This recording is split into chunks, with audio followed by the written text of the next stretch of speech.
Salut à tous et bienvenue sur Maxi Fourmi. Allez, on parle des Myrmica rubra aujourd'hui. Eh oui, les petites mémères, elles ont le feu aux fesses. C'est parti. Alors, ces bonnes petites fourmis rouges, la dernière fois qu'on a fait une vidéo sur elles, c'est-à-dire il y a à peu près un mois, elles étaient 55. Et au jour d'aujourd'hui, elles sont 85 environ. Parce que oui, ça commence à être chaud à compter quand même, hein. Ça bouge dans tous les sens, encore plus quand on touche le matos. Alors bon, c'est environ, hein, j'ai compté 3-4 fois et j'ai fait une moyenne. Donc ça fait environ une naissance par jour depuis la dernière fois. Et puis des fois il y a des journées avec 2 naissances par jour et tout ça, donc c'était vraiment cool. Bah, vous pouvez le voir, hein, de toute façon, à la coloration des ouvrières, le nombre d'ouvrières un peu jaunâtres par rapport aux autres, c'est impressionnant. Elle pète vraiment le feu depuis la sortie de diapose, ça fait plaisir à voir. Ça m'amène même à penser du coup à leur futur setup. Parce que oui, là le tube il va bientôt craquer et celui-là il fera pas l'année, hein. Ça c'est clair et net. Et puis en plus de ça, ça commence à être vraiment galère de choper les gamelles dans l'air de chasse parce qu'il y en a vraiment partout et ça bouge à une vitesse pas possible. Elles sont d'une réactivité, c'est phénoménal. Bon alors, voyons un petit peu l'état du couvain. J'ai galéré à trouver la grappe d'œuf, mais elle est là, hein, juste à gauche, là, vous la voyez? Ouais, il y en a encore des œufs, c'est cool. Donc c'est que ça pond toujours, hein, donc ça va pas s'arrêter là. Eh, dis-moi Maxi Fourmi, pourquoi t'as pas fait de vidéo la semaine dernière? Bah attends, je vais t'expliquer 2 secondes. Bah déjà, la semaine d'avant, il y avait 2 gugus à la maison, on a bien taffé.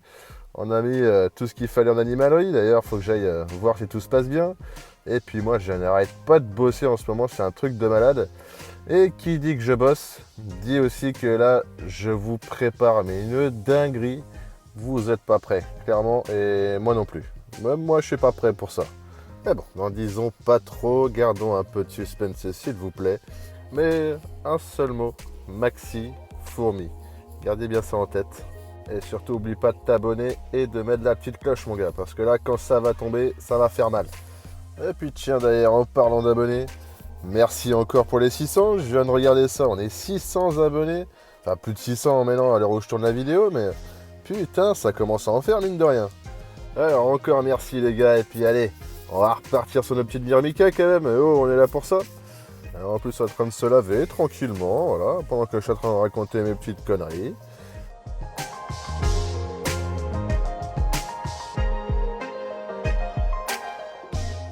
Allez, on va leur donner un petit coup à manger. J'ai trouvé des petits vers sympas d'ailleurs en animalerie. J'ai trouvé ce qu'on appelle des vers buffalo. C'est en gros l'équivalent du ver de farine mais en version beaucoup plus petit. Donc du coup ça me permet de leur donner directement et que ce soit pas trop la merde pour eux pour le travailler. Et puis comme ça vous allez pouvoir voir encore une fois la réactivité des Myrmica avec la nourriture. C'est un truc de dingue. Sachant que je leur ai déjà donné la même quantité il y a 2 jours. Bon, ils me l'ont déjà déglingué, hein, mais là, c'est pour vous donner un petit ordre d'idée. Voilà, c'est qu'à une semaine qu'elles n'ont pas bouffé. Forcément, là, ça aurait été encore autre chose. Et de toute façon, elles sont toujours très, très demandeuses en protéines. C'est vraiment, on peut leur donner n'importe quoi tous les 2 jours. Elles iront directement le déglinguer. Bon, là, ces petits vers buffalo, là, ils sont congelés. Hein, donc, même congelés, il n'y a pas de souci, on saute dessus. Oh, puis de toute façon, c'est l'équivalent d'un petit Twix glacé, quoi. Pour elle, c'est le gros bonheur, ça. Puis vous allez voir directement, il va y avoir beaucoup, beaucoup, beaucoup plus d'ouvrières dans l'aire de chasse pour aller ramener tout ça au nid. Et puis, voilà, leur façon de faire, de toute façon, c'est de directement poser la nourriture sur les larves. Donc, ça va être vite découpé, tout ça.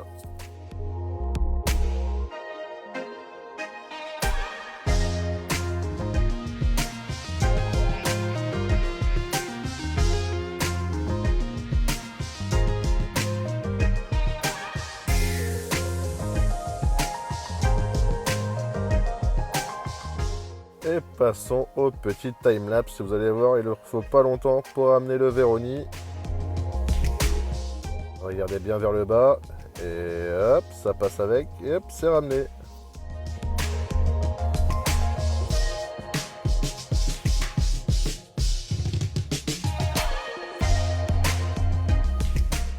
Bon, celui-là, apparemment, il est resté coincé à la douane.